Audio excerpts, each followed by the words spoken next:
right, what's going on, buddy? Welcome to another episode of the Blindside Blitz. I'm Jim McPherson. Right there is Mr. Joe DeCapita. What's going on, Blitz Nation? Welcome back yet again. We're going to dive into this crazy world we live in the NFL pretty soon. But before we do so, we have a very special guest among us, none other than JC, the fantasy football aficionado that he is. Welcome to the show, brother. What's up, y'all, man? I'm grateful that you guys asked me to be on. I know Iggy was on here before, so it's an honor. Yeah, absolutely. And what a crazy season so far in the NFL, all over the place. Some teams are up one week, the next week they're down. It's got to be hell to play fantasy football this year. I'm glad I'm out because right now I would be on some serious therapy right now. Yeah, it's been a wild year, man. I think we were kind of talking about it a little bit before we came on here, but I was kind of saying this is kind of the craziest year I think I've seen since obviously the COVID years. But yeah, this might be the craziest normal year we've had so far. I mean, injuries have been unbelievable, and we're seeing some crazy stuff from players that we might have not expected too. So that's always fun as well. Mm-hmm. Yeah, absolutely chaotic. Absolutely chaotic. And you talk about injuries. It's been insane to the membrane. Since week one, we were losing key starters all the way up to this point, and people are struggling right now. Yeah, man, I'm going to tell you right now, was one of the guys I was riding with. He was one of my guys who I said was going to be finishing probably top 3 this year if he stayed in. I had him hitting close to 50 touchdowns. If he would have been healthy this year, I think he could have hit that landmark. But, injury bug got him. Yeah, I mean, you mentioned Joe Burrow. Now, a lot of people are in the same seat that you were. What was the, transition that you made? Was there a quarterback available that you could pick up that kind of like alleviated that loss for you? Yep. Drake May was out there, and he was somebody that kind of flashed last year a little bit here and there. Obviously had some growing pains. I kind of see a little bit of Josh Allen in him. He's kind of like that guy who's going to have, he had 3 kind of years that he's struggling. All of a sudden, boom, he's smashed. And now he's that top guy. I feel like Drake May can kind of develop into that guy by next year. This year, man, he's looked very well. And he doesn't have top offensive weapons, right? He's got a rookie back in the backfield, and you got the guy who fumbled the most fumbles in the NFL last year back there as well. And then you got a couple of guys who've just been, random rookies, and then younger guys that haven't developed yet, and all of a sudden here we got Kayshon Boutte, who hasn't done anything in a while, and all of a sudden he's blowing up.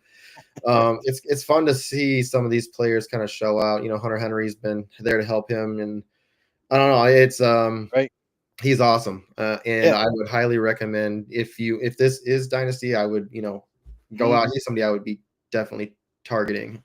He's great.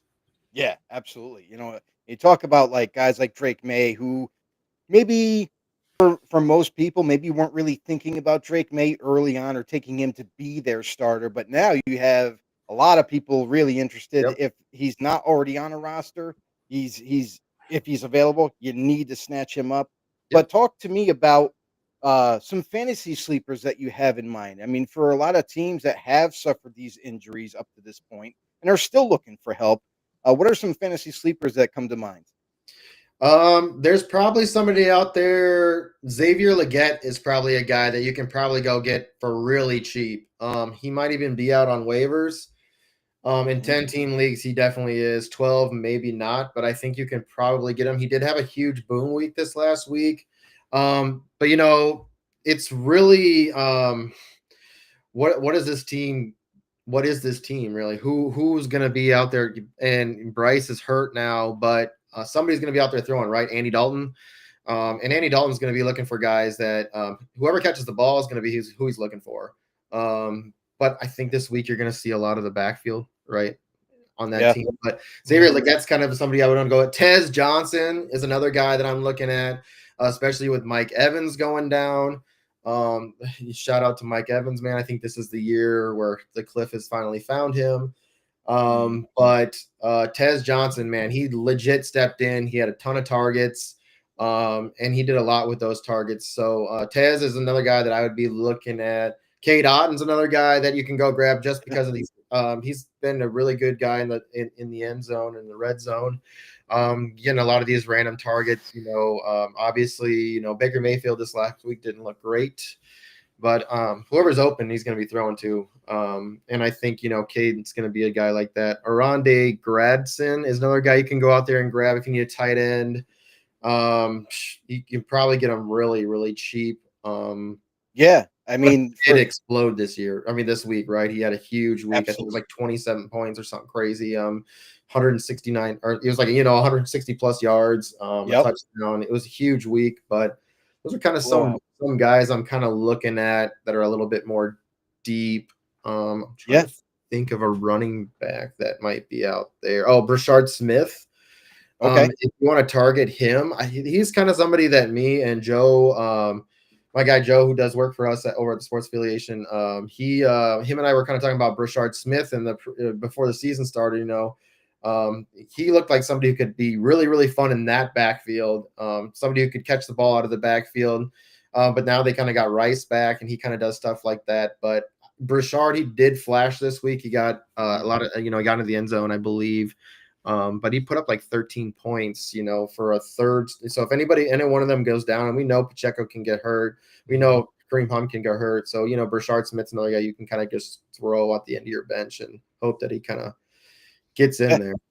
Catches fire, right? And that's the thing.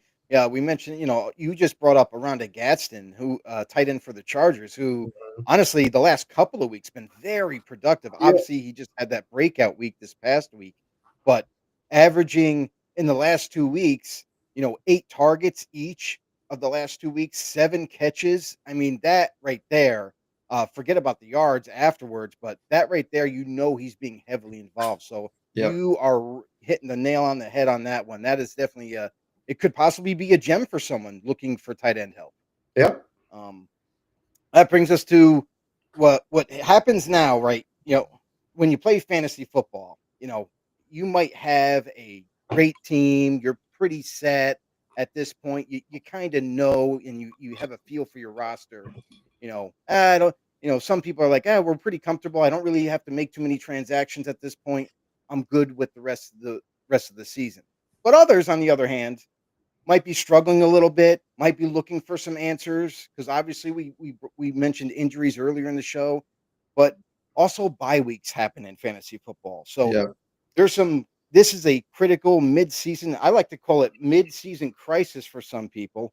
And with some of these struggling fantasy teams out there, is there any kind of advice that you could give them, whether it be player additions? I know you mentioned already a few, but or possible trades that I can kind of talk about. So we do it's kind of like an analyst league that we do just for the Sports Affiliation, and we have a couple of listeners that join us too.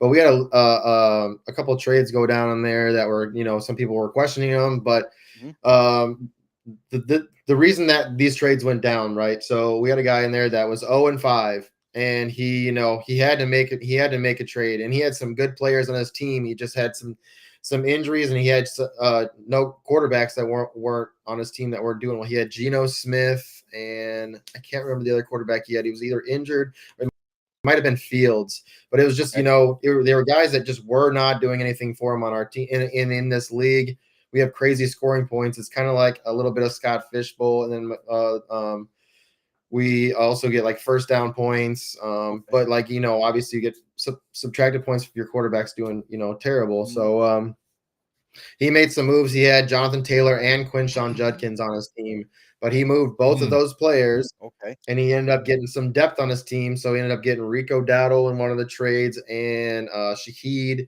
and what was it? Taylor, or who was it? Can't remember the other one, but he ended up getting in another trade. He ended up getting Aaron Rodgers and another running back. I can't remember, but now he's won back-to-back weeks. With those two trades, he's won. Now he was the third highest score in our league this past week. So with those trades that he made, he might have lost some 2 players that are consistently scoring, but he grabbed a quarterback that he needed. He grabbed some depth at positions that he didn't have, And the first week that he made the trade, yeah, it kind of looked bad, but it also helped him fill places that he had on his team that there was players he didn't want to drop on his team, and he was able to make this trade to where he could drop certain players he wanted to get grabbed, but there was nobody out there on the waiver wires that are going to be able to fill positions on his team. So it was like a life or death kind of trade that he made, and it gave him life. So sometimes the trade might not look good right away. And I try to tell people this too. Don't judge trades right away. You don't know how a trade is. You can actually, in Dynasty, you can look a year down the road and be like, why the hell did I make that trade? Right. And it was really great at first, and now it's terrible. Yeah. Right. You never know what's going to happen in the next couple of weeks. Right. Those players that you traded for, maybe because I had a guy who wanted to trade in the league. He traded for Saquon this week. And how did that help him? Yeah. Not at all. Mhm. You can be trading for big player names, right? And you Yeah. think something can happen, and maybe nothing happens. So, like I said, if a trade you think maybe not great, look deeper down the road. Or even look right now. Is this going to help you right now? Is this going to help you next week? If you can get those next couple of wins, maybe something else happens for you. Maybe somebody on your team kind of comes back, or maybe something on the waiver wire opens up for you. Sometimes you have to just make some moves, even if it hurts, even if it's a big player name. Just make the move. If otherwise you're giving up, and your player is just going to sit on your team anyways and do nothing. So if you want to play, this is a game, so you have to make moves to continue to play the game. And like with what we've talked about this year, it's been so crazy. You can't give up. Yeah. You have to dig deep and try to find something, even if it's like little things you can find later. Like, look, you can even find, all right, if I can get out of the hole and get a couple wins this week, what are some players that I can look for deeper later that are going to help me in bye weeks? Because you have to, now that you're so 2-4, 2-5. What are we, week 8, 2-5? So if you're 2-5 and you have to go in and get a couple more wins, you can't miss those bye weeks. You have to have players to fill in those weeks. You can't have any struggles. You have to be great every single week. And you have to, another thing too is, you got to really do well on your percentage of start percentage. You have to be very well at knowing what players to start that week. And I think a good thing to kind of look up is matchups, or, even weather or inside games, stuff like that. You got to look and see, or even if like a player's out, right? I thought that, with Brian Branch being out this week, that a lot, Detroit might look bad, and, they came together and they looked really good. So I don't know. You have to kind of look at things. Even if you can find players, right? If an injury happens, try to find a player that fills in, or maybe it's going to affect, like if Justin Jefferson had to go up against, a backup, cornerback, like that's a good matchup, right? Or if you find a guy on the team, Jordan Addison's been a player that, kind of has come through, and people were kind of off of him because, in the beginning of the year, he was, not playing, and immediately steps in, and he could be a wide receiver 1 on a team. But if my highest suggestion is just try to make some trades, make some moves, anything, even if it hurts a little bit, try to find players or depth that can help your team continue to grow, or look for matchups that are coming up that would help those players that you're trading for, do well those weeks, Yeah. Excellent. That's excellent advice for sure. You think about, like you just brought up, Jordan Addison. I actually traded for Jordan Addison probably 2 weeks ago. Nice, in preparation of him returning and probably having a larger role on Minnesota. Guy's electric and showed up for me this week, baby. Let me tell you what. So pretty stoked about that. And you're right. I guess like moral of the story is don't be afraid for change. Don't be afraid to make a trade that might benefit your team. It might not look sexy in the beginning, like, oh, I'm giving away these 2 really good high-end players. But you're getting in return depth, and you're getting points from every one of those pieces to maybe perhaps help you win. Yeah, and I totally see that too. Again, when you're sitting there and you're already losing a few weeks, and you're like, man, I got to do something, but you're just holding on to those guys, you got to make something happen. Like JC said, dude, look ahead, look at the matchups ahead, say, well, I'm looking for the future here. I can win the next couple here. And it doesn't look good right now, but I got nothing to lose right now either. And I'm not winning right now. So let's do it. And I think a lot of people are also, afraid to do those trades to where it's like multiple positions for another position. Like, hey, I'll throw this one running back out here if you give me these two wide receivers or this and this. And people kind of shy away from that a lot. They're like, well, I don't know about that. What would you just say to somebody like that all of a sudden is afraid, like, well, you're only giving me one player, I'll give you two of mine, so I don't get that. And I say the one thing is like superstars. You gotta stop. Sometimes you gotta not look at names. There are opportunities. You can find opportunities like players like we were just talking about, like Tez Johnson. He's literally gonna go into an opportunity, and you could throw him that in a trade, right? If you have a big player, get a mid, like if you're trading away a wide receiver 1, try to get a higher tier wide receiver 2, and then like a Tez, like somebody in there that is probably going to give you easy flex every single week to low end wide receiver 2, high end wide receiver 3 every single week, just because of the amount of opportunities he's going to have now with Mike Evans being out. He's now that guy. I feel like he's definitely him. You can find these even like you're talking about Gratz, and he's nobody's really. I mean, he had a one pop off week, right? But is that going to happen again? Is Quentin Johnson going to step back up? You could even be trading for someone like that. I wouldn't, but I'd be trying to trade someone like that away right now. I mean, he had a couple bad weeks, but you can look back and be, he's just having, he's a little banged up right now. He's going to have these big weeks again. You can kind of go out there and smooth talk a little bit, gaslight a little bit, right? You can do that a little bit, but use it to your advantage, man. If you need to get a trade done. Excellent. Yes. You have to make moves right now. If you're down, you have to do whatever you can. You gotta make some moves to try to get a win, because you just excellent. need that momentum. Great advice, JC. I got one other thing before we let you go. You kind of touched on it a little bit earlier in the show, but setting your lineup. I know for a lot of people, even like now, like even for me, sometimes I just overthink things. Sometimes I'm like, well, the matchup, the defense is ranked 32nd, but this quarterback isn't that great. But I have another quarterback that is like facing like the Niners, who are kind of like mid-tier defense. Like, what do I do? Do I go with the better matchup, or do I go with the higher end player? Sometimes people struggle with that. And week to week, is there any advice that you could give them, or have them go to a certain destination, wink, wink, that they could go for some help with their lineups? Yeah, I mean, I'll give you a little advice. This affected me this week, and I'm sure it affected a lot of people this week. George Kittle, right? Everyone thought a little bit, George Kittle coming off the injury. I don't think a lot of people were really worried about that. Mac Jones has been throwing the ball to like whoever could get open. I mean, it's just been like a feeding frenzy, right? Yeah. Right. We got nothing.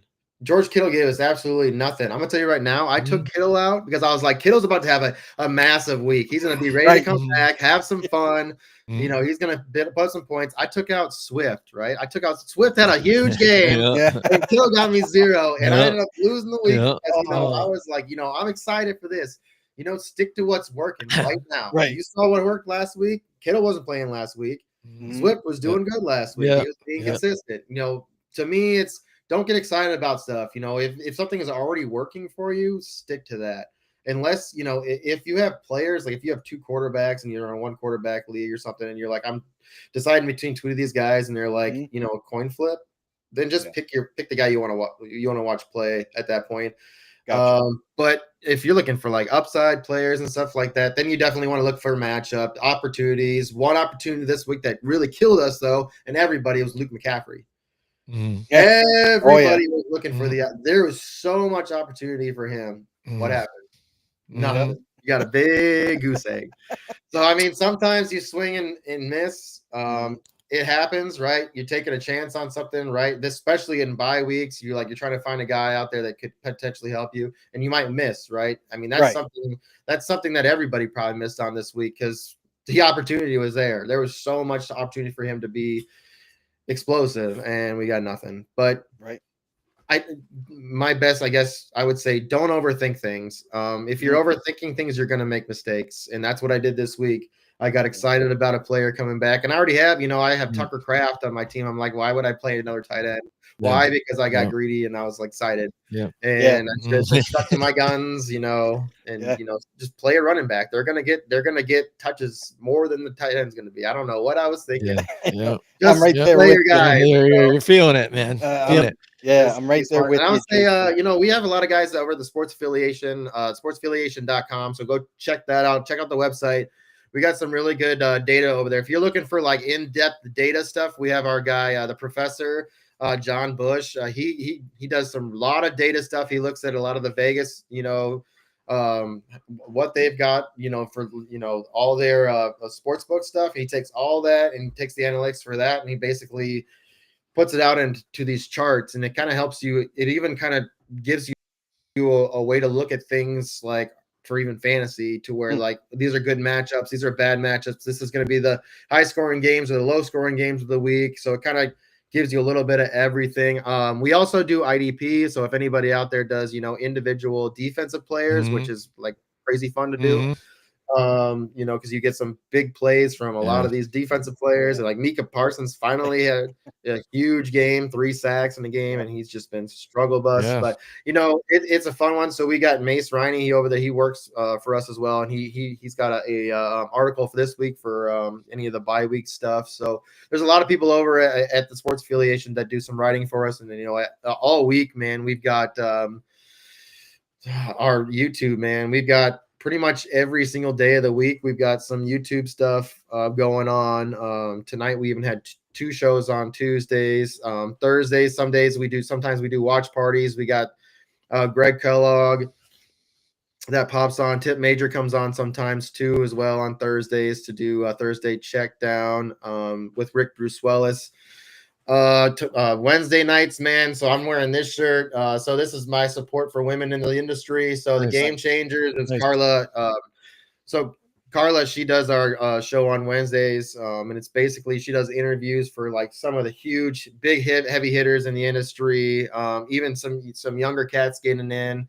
But it's just kind of digging deep in who these people are, where they came from, why they're in the industry, why they do what they do. So it's kind of every single week we kind of get somebody new, and it just gives people an opportunity to jump in the chat and kind of talk to people that they might not get an opportunity to talk to. And she also does, she does a Zumba class, or not a class, but a show on Fridays, which is just kind of fun. And she talks to people in the industry for that. She's top notch. Yeah. We're lucky to have her as well. So I mean, like, throughout the week, man, we always got something going on. Friday nights, we got Rick Avery too. He does DFS stuff. So if anybody's kind of interested in that, he does all that stuff for charity. He does a 1v1 versus somebody in the industry, and they kind of do it for charity. Oh, nice.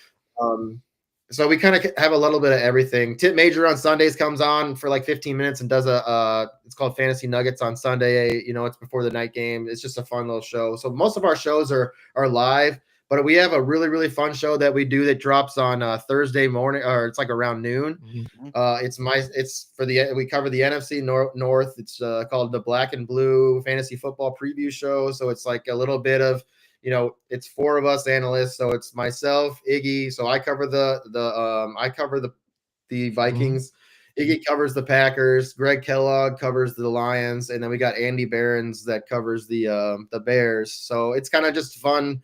15 to 20 minute little segment. Each of us, talk about, 2 to 5 minutes about our team, things that are going to be happening the week or week before. We'll cover about the week before, then this week's, maybe we'll throw in some fantasy, insight for players, and then maybe a bet or something like that. So it's kind of interesting, man. There's a lot that goes on with the Sports Affiliation, and I'm lucky to have a lot of really good people that work for me. So there's a lot of data coming out. Anything you're looking for, I'm sure that it's on the website or on the YouTube. So check us out, get subscribed, check out the website. It's good stuff, man. Absolutely. JC, hey, we talked to Iggy, we talked to Greg about in the fantasy football convention, right? That happens every year. It gets together. It's a lot of fun. They're saying we got to try and check it out one of these years. But there's a football game that goes on there, right? And I think Iggy has said something like he's gotten involved in the game and he got leveled by like Des Bryant or something like that. And They don't do it anymore. I think it's for No. like Oh. liability stuff, but we used to do it. Yeah, it was a good time. The first year we went, which I think was after COVID, 2021, I think. We let us on the actual field where they do the Hall of Fame game, so that was kind of fun. Nice. That's wild. But then the next year they had it like they have like a dome, the little air dome, and they had turf in there. And that was the year that Des Bryant showed up. But yeah, Iggy he tackled some kid. It was flag football, but you know, Yeah, Iggy, and he gets into it. He dislocated his finger, and you know, Jesse Morris put it back in place. So, oh man, oh, that's yeah, I sad mean, they it's don't do yeah, it anymore. I mean, come on. it's a good time, man. Y'all got to get out next year. I mean, it's if you want to meet people in the industry and talk to me, just to talk to anybody. I mean, you can pretty much talk to whoever you want to talk to there. It's a good time, man. I get there on Thursday, leave Monday morning, but it's a good time, man. You'll see the other side of people, and you know you'll learn a lot about everybody, and you'll kind of develop a little bit of a relationship with people, and it kind of helps you out, you know, in these situations too. You know, when you're like, hey, you want to talk to some friends, you get some people on your show. You know, it's always nice to know a little bit somebody in the industry, and that's kind of I would tell you guys that too. You know, that's a little bit what the sports affiliation does. Is, you know, we are kind of a stepping stone. We kind of help people. You give a platform to people to, you know, jump on anybody that wants to like write or do a podcast, or you know, do some shorts or learn how to do anything like that, video editing. You know, we kind of help people get into the industry and just, hey, you want to write, or you want to do a show. You know, we'll show you how. We have an area for you to do that, and you know, we pay for all that stuff. So like, you know, that's kind of what we do. So we're always looking for people to jump in, you know. It's, you know, we're a positive community, and we just like to help people, you know, grow in the industry, and that's what we do. So awesome. That's right. JC Money Design on X. That's right. Follow him there. Then also he's CEO at the Sports Affiliation. Thank you so much for joining us, talking some fantasy. Before we go, actually, one more time though, too. I gotta ask you, because you're a Minnesota Vikings fan here too. What's your take so far on JJ McCarthy? Dale. Yeah. I'm not kidding, man. So you can go. I want you to go check. I'll send you the link for week one. After week one, how hyped I was on JJ McCarthy, and then in week two, and then you can watch week two and how it was a complete different. It was basically, you know, my chest was puffed out after week one, and then it completely deflated after week two, and then I don't know why they went out and got Wentz. I think that was the worst idea they ever could have done. He underthrows or overthrows. I mean, there's no in between. It's been. And I like Max, the guy they have the third stringer. I mean, if you're in for leagues and dynasty, I would go get him. He's I think he just needs to be developed a little bit, but he's on the right team to do that. And he's from Minnesota. He played on the Gophers. Max, I think it's Brosmer. He's got an arm, man. He can throw the ball. He just needs to be developed. I'm worried about JJ, man. He's injury prone. I'm gonna call him that now. That's back-to-back years with an injury already. One of them who took you out for a full year. I don't know, man. If he doesn't play this week, I don't know how you can play him after. You know, you have to get him in there. You have to know if this is the guy. I mean, I'm worried. If you have, if he's somebody I'm okay missing on. If you have somebody out there that is like hyped about him. And, you know, right now is, you know, when you can get rid of him. If he doesn't do anything when he comes back, you're stuck with him. Right. So if you can get something for him, I'm not afraid to miss on him. Wow. So if you can get rid of him for something, I'm okay with that. And that's somebody from a Vikings fan. Greg Kellogg, who's a Michigan fan, would tell you differently, because he's the best thing ever to happen to Michigan. And he didn't even throw the ball. So there's that. I don't know, man. I'm just a little bit worried. Our offensive line isn't built for somebody who's going to stand back there and wait to throw the ball. So I agree. Yep. I know. I figured, hey, I'm calling for Marcus Mariota, dude. I'm calling There you for go. Marcus there you Mariota. That's go. what I want in Minnesota next year. Just a 1-year deal for Mariota. Let him get on his feet. He looked fun, man, do it. Yeah. this year when he played. Yeah. Yeah, he definitely surprised me this year, filling in sometime for JD Daniels. So, yeah, hey, did the fans tell you the truth though? That's why I had to go and ask JC right here though too. I mean, that's what I mean. You know your team, you got to hear it from them, and that's what I'm talking about. Hey, some other Here, people would so. tell you differently. I'm just, Oh yeah. I'm very honest with my team. I'm not from here, so I'm a little bit more, I get hyped, I get excited. I'm not Drinking the gonna lie, I Kool-Aid. get a little excited, but I still get, we still got to remember, we don't have any trophies, so there's that. Yeah. Absolutely. All right. Thank you, JC, Money Design at X. That's right. Sports affiliation. Thank you so much. And hopefully we'll talk to you soon, buddy. Absolutely, man. I appreciate y'all having me on. All right. No See you, problem. Take JC. care. Yeah. JC right there. Sports affiliation. Yeah. Joe, fantasy football talk. Fantasy's getting crazy right now too, Joe, with the different, injuries that are going on. You get different starting quarterback every single week, right? Too. I mean, injuries at quarterbacks. Look at how many backups are now starters, right? And then how many quarterbacks that seemed like failed quarterbacks for other organizations are starting for other teams right now. So, I mean, this is a weird season, something I have never seen before. It's very weird, and it's also interesting too because, like, you think about a guy like Sam Darnold, right? Uh, Not a lot of people were like super high on him, even though he had that good year with Minnesota. He goes to Seattle, and some people, like me included, I was a little skeptical. Like, I wasn't sure going to a new team, learning a new offense, how fast he could develop chemistry and understand the playbook and all the nuances of playing quarterback and how well he would play, but he's killing it right now in fantasy. But and then you also have guys like you mentioned that were bench players before and then became starters and now are killing it. Think of Jackson Dart, perfect. Um, I This year in one of my leagues, I typically don't go high on quarterback ever. But this year was one of those years in one of my leagues where I kind of picked quarterback a little bit earlier. And then in the other league, I was the contrast of that, where I waited for quarterback. And I waited and waited and I took Drake May, right? So in the Mm-hmm. beginning of the season, the first week or so, it really didn't look good. And I'm just like, oh man, I can't. I made the mistake of cutting him. I did. I cut Drake May. And now I'm kicking myself because now you see him starting to take off. But the luxury is the fact that I got Jackson Dart. And Jackson Dart has lit it up in fantasy for me, and is now my starter going forward. And this is a guy that can kill you with his legs, can also throw the football. So you got both sides of that in fantasy. So yeah, there's very different scenarios with the quarterbacks and even other positions too. Like we just talked to JC and he brought up Tez Johnson. Now Tez Johnson was buried on the depth chart before the season even started, Yeah. obviously. But with injuries to Chris Godwin, yet again, even after he returned, he got injured again. Now he's out. Emeka Ibuka was out for a week or two, and then Mike Evans, that poor dude is now done for the year. Done. So Right. if you're looking to this is where you have to jump at the opportunity for some of these opportunistic players that are going to get it, and maybe they take off. You don't know if they're going to, but you got to roll the dice. And Tez Johnson right now is that golden ticket for some people.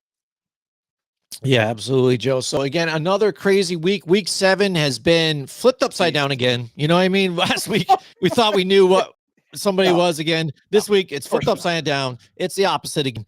Down is up, up is down. But the Chiefs continue to win now again. And this is what's crazy again. Now they're in the thick of things. No team in that division has tried to really step up to kind of make themselves known. Except for now with the debacle that happened with the New York Football Giants here, allowing the Denver Broncos to come back, 33 points in the fourth quarter. I don't want to talk about that right now tonight. I'll save that for I know you don't. For my therapist. I swear there's only coffee in here right now. There should be something else. But yeah, it's just crazy. The Chiefs are rolling again now too, Joe. But let's talk about some of the seats that are heating up before we get to, the Raiders. We're going to talk about the Miami Dolphins, right? Yes, Um, sir. Before we they get hold have on real looked quick. putrid. Before we Yes. get dive into this real quick, Yes. What do we got? JC, if you missed him on our show, fantasy football guru, this dude was awesome on our show earlier. If you missed the interview, you need to go back when we post this video. Make sure you check it out. We got some great fantasy football advice from JC, and he just commented, said, "Appreciate you all for having me on." We appreciate you, JC. We Mhm. thank you very much for coming on the show. But yeah, that was a lot of fun. We'll definitely do that again. Yeah, no problem. Yeah. Yep. JC, thank you so much. Yeah, so Miami Dolphins, again, I thought they were going to take a downturn a little bit this year, but play better than what they're doing right now. And with everything that's been going down with what Tua's saying on the podium, then what Mike McDaniels is saying back on the podium, back and forth, it is ridiculous. When you see it down on the field too, we talked about the lack of defense, how they're, playing stuff. It's not good, but they're even banged up there.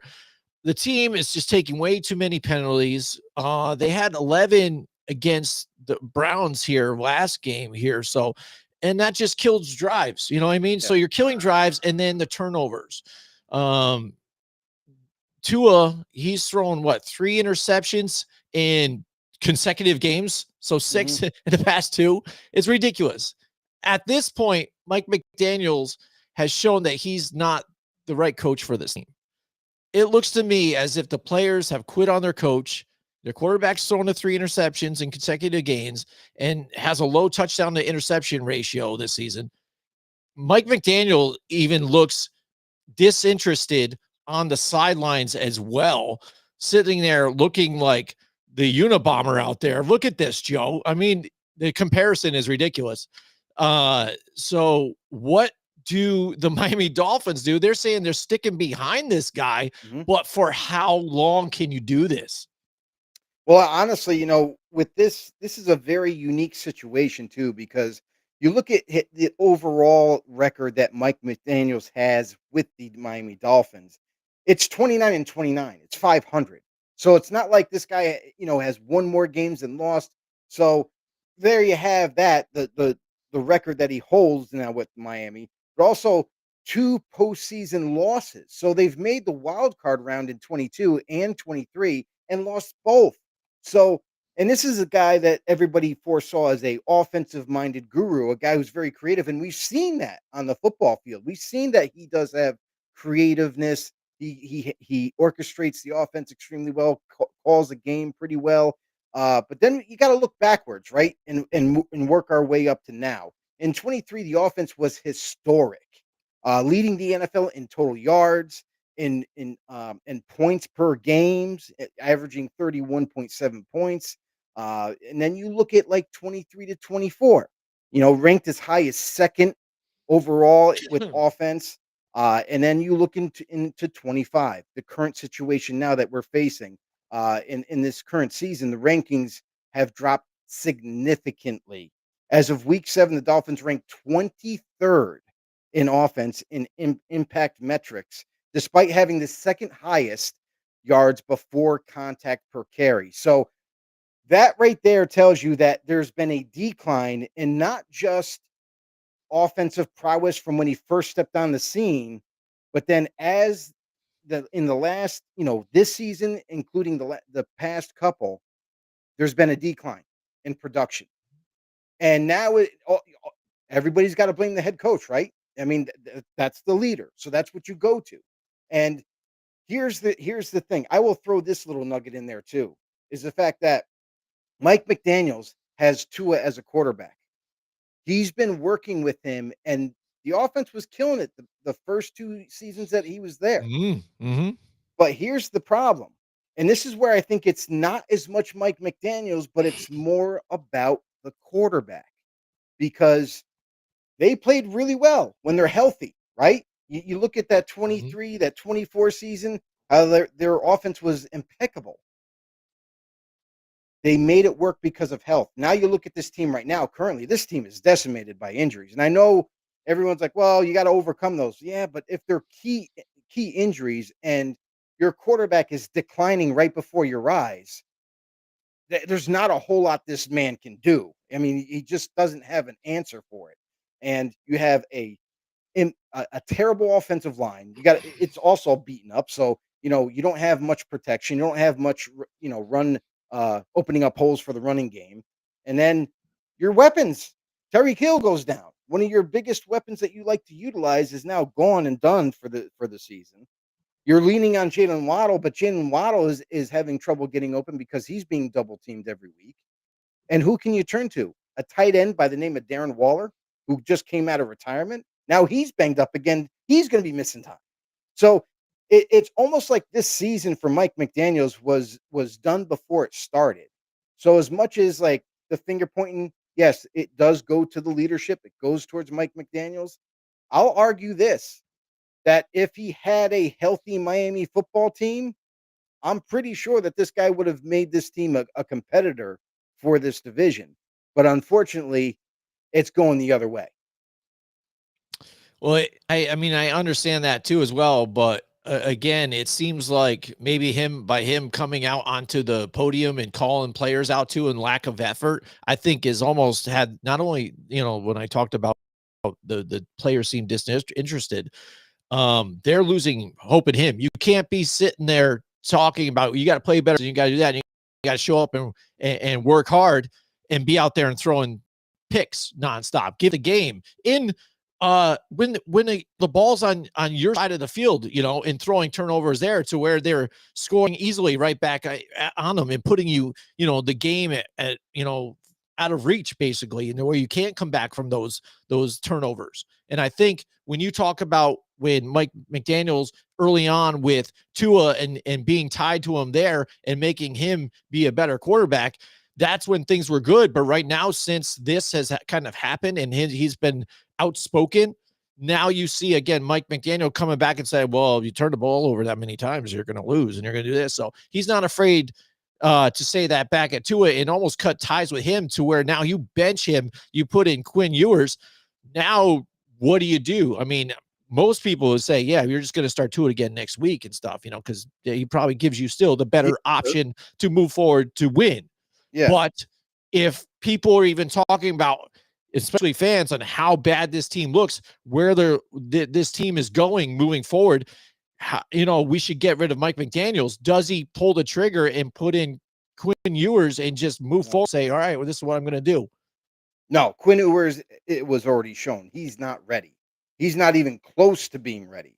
He threw a pick himself, and he doesn't even have that many snaps under his belt. So yeah. I mean, you're talking about a rookie who just simply isn't developed yet. And honestly, I don't foresee him ever being a starter. So you missed on him obviously they took him way late on day 3. So there's really not that much investment in him. So it's no big deal.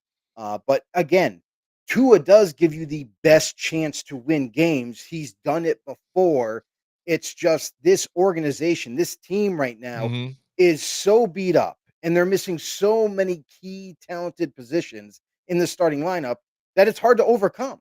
I mean, everybody's going to blame Mike McDaniels, but at the same time, like, he's right. And honestly, I'm okay with them speaking up saying, we got to play better. I mean, because he's just spitting facts. That's really what it comes down to is, listen, he's holding his team accountable and they're making mistakes on the football field. So guess what, guys? We're not going to win. It's just that simple. It's yeah. And let me tell you, looking at their schedule moving forward, I really only see them winning 2 more games. So, and that might they've got a lot of tough games more, but who knows? Yeah. And that might be true because of what the team they have to work with currently. I don't. And yeah, like you said, I mean, to make the switch doesn't make sense too, because even financially they're tied to Tua even right now. What are you going to do? It's not like you can exactly trade him away. You got the money that's owed, but then also your value's not there. People know about the concussions. He's not playing well right now, so there is no value at all. So you're kind of stuck in this situation going forward.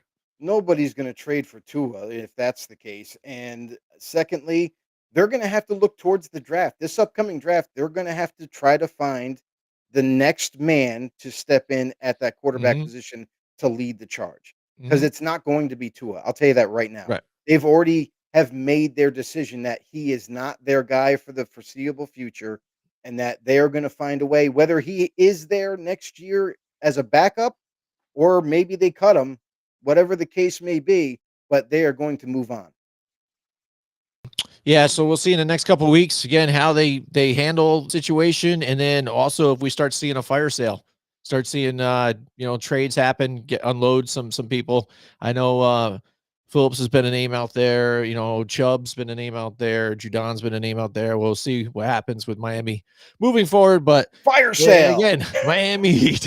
That's right. Here we go. So let's get to your team, Joe, the Raiders. We don't talk a lot about the Raiders that much often. Yeah, because they suck. I know, right? But I think after watching that game, man, and I did watch a lot of that game. Watch that game, too. It was, yeah. I felt for you, Joe. I mean, it was tough because I'm just watching. I'm like, man, It's not watchable. it's just not good on all accounts. And again, it's one of those games too where I just felt bad for Max Crosby. You know what I mean? Because he gives his heart and soul every freaking down for everything. And you also got, you're kind of like, for what? Like, what the frig are these guys doing here? Mhm. So I mean, has the game passed Pete Carroll? Is it, what's going on? What's your take on your Raiders right now? So, I mean, and that's the thing, Jim, is like you say that they struggle on every facet of the game, and that's true. And this has kind of been the thing, probably maybe after week 2 or 3 is when the offense started to really struggle, and Geno Smith really struggling. He's got the most interceptions in the NFL currently. And you can't Mhm. win games when you turn the ball over. We just talked about the Miami Dolphins and how, hey, if you keep turning the ball over, yeah, we're not going to win. Well, guess what? There's no winning happening in Vegas either. And Pete Carroll, like being a 74-year-old coach, the oldest coach in NFL history now, take that for what you will, Mhm. but it seems like the game has passed him. It seems like when you look at his coaching staff currently, at least half of it is old, retreaded Seattle Seahawks, staff members that were coaching with him from before, from the glory days of Seattle. And he Yeah. just brought them back with him to say, "Hey guys, come back. Let's coach together again." Yeah, he kept a select few of current coaches that the Raiders already had, one being Joe Philbin and obviously, Patrick Graham, the D Patrick Graham. coordinator. But again, he's had his Seattle influence now, but it's a old way of thinking. It's not the new age. It's not the modern NFL. So, yeah, maybe he is a little bit behind. And you look at the offense, he brought in Chip Kelly, right? From the Ohio State Yep. Buckeyes, a guy who has definitely had experience with the Philadelphia Eagles and being kind of like a creative offensive minded guy, was driven out of the NFL, rightfully so, because he was struggling, started to learn in college football, like, hey, I got to be able to work with the players and not try to make the players fit my offense. He's had that mentality now, comes back to the NFL, and not much has changed, honestly, because I don't blame Chip Kelly, and I know he's working with, peanuts here because Mhm. of lack of talent that the Raiders have. 3 out of the 5 starting offensive linemen that they have, they definitely Mhm. need upgrades on. Yeah. And the offensive struggles due to the lack of talent in those positions. Also, Geno Smith, who they traded a third round pick for, he's playing like ass. Mhm. Yeah. He's, and when you're desperate for Yeah. upgrades with this O line, and you know, you have, you're not going anywhere. You're not being able to put up points now. Like, look how much they struggled against Kansas City. I know Kansas City's a much better team, but they couldn't even score a field goal, for No, God's sakes. nothing. So when you have that equation on offense, and then you look at the defense, which a lot of people around league circles, I don't understand why, but a lot of people highly respect Patrick Graham, and they think that he is one of the most brightest defensive minds out there. Well, riddle me this. In 2023, the team showed significant improvement under him. They ranked ninth in scoring defense. That's pretty good, right? When he first stepped on the scene. In 24, that's when it started to fall apart. In 24, the defense finished 25th in scoring defense, largely due to a high number of season ending injuries from key players like Max Crosby and Christian Wilkins. However, those were 2 key players, but everybody else is like, no one really knows who they are because they didn't have high-end talent. They had a couple of big-time guys, but that's it. And then currently now, the defense surprisingly ranks 11th. Passing yards allowed per game, they're 19th. Rushing yards allowed per game, they're 10th. And points allowed per game is 20 points. That's 13th. It's pretty much middle of the league. Um, this is where stats to me don't matter because Right. even though the stats sound Yeah. good, Right. they sound like they're competitive, but when you watch the football games, Patrick Graham plays this soft zone coverage, basically has all of his DBs off the receivers by 10 yards, Mhm. and on the snap, they drop back more. So what does that do? But just give the opposing offenses plenty 7 to 10-yard plays all day long, and then after the catch, if they break a tackle, it's more and maybe a touchdown. So Yeah. despite the stats, Jim, the defensive coordinator and Patrick Graham to me is a epic failure for yet another time for the Raiders. And the offensive struggles, I don't think it's really Chip Kelly's fault. It's more of the lack of talent that they still don't have. And this team is falling apart. And now I hear in the Las Vegas locker room Mhm. that the team has already started to turn against Pete Carroll and his coaching staff because does everybody know that Jermaine Pratt from the Cincinnati Bengals, they released him? The Raiders signed him. He ended up being their best linebacker, started for them, and then mystically all of a sudden got released because he spoke his mind in the locker room and Mhm. told them that they need to make better changes. Yeah. They didn't like being told that. No, So no. what? So of course he got released. And if and the locker room feeling was it was complete BS. They were so irate over that move that they're all upset. I think he's literally lost that whole entire locker room at this point, and there's no turning back. Yeah, I know. And it I think nothing was more, you know, telling than that last game. You know what I mean? And like you said, it's like one of those things where stats lie, right? Because you talk about those great stats and they look there, but Right. the eye test, you see the eye test, you're watching it and you're Yeah. just looking at this defense. And I'm like, what the hell are they doing out there? And I'm like, and this is what Joe's been talking about again. And Patrick Graham, I remember him when he was a defensive coordinator for the New Yeah. York Giants, and he was okay then. But again, we've been looking and watching this defense kind of ride a roller coaster. It's like up and down, up and down. And this year, again, despite the stats in that game, just couldn't do anything right at all. It was terrible. Couldn't stop the run. Get like so again, soft zone, which plays right into the Kansas City Chiefs offense. Yep. Poor tackling, just giving up big plays, chunk plays too. You're just kind of Mhm. like, what are you guys doing? And I'm feeling Yeah. for it. And then I'm thinking, like, I almost just called you. I was like, listen, man, this is the week. This is the week Patrick Graham goes, man. It's gotta be because Here's the I'm crazy seeing thing. it right here. I know Raiders fans have got to be Yeah. asking for this. So Here's the absolute crazy thing is that they have a bye week. yeah, There this is where major changes need to be made. right. And I understand for some of the people out there be like, "Well, you can't just fire the guy because you just hired him." I understand that. But Technically there not though. has I Well, I understand it, mean, Pete but Carroll, yeah. the thing is Mhm, because this mhm, organization, much like the Giants, have always been trying to find that next guy, have been trying to find the right coach, the right players, and they still struggle with it. And here's the thing is you had an opportunity to maybe go get more of a younger, more modern coach instead of Pete Carroll. Give someone else a shot that deserves it. Instead, you bring a retread coach who everybody was excited for, and I understand. Former Super Bowl champion coach, I get it. However, that doesn't always mean you're going to be a winning team. And right mhm. now, with the decisions that are being made by Pete Carroll, I don't even know how much John Spytek falls into this because Right. it might be another situation of like, Antonio Pierce and the GM that was there. Like, no one really knew who was the leader. Mhm. I tend to think that this is all Pete Carroll's show. He has too much power, and Spytek is kind of like just doing what he's told. So this team overall is to me, it's just completely lost, and I think you need to make a major change, whether it be coaching like just the assistant coaches, like coaching staff, something like fire Yeah. Patrick Graham on your bye week. Yeah, yeah. Give it to Right. Rob That's Brenner what to I be feel like. mentored. Again, if you're afraid to just get, rid of Pete Carroll like that, I think, like you said, going into bye week, it's a perfect week to do something. Patrick Yeah. Graham in there. He's had enough excuses, right? Mhm. Get rid of him. See what happens. If that sparks something, see if that makes a difference.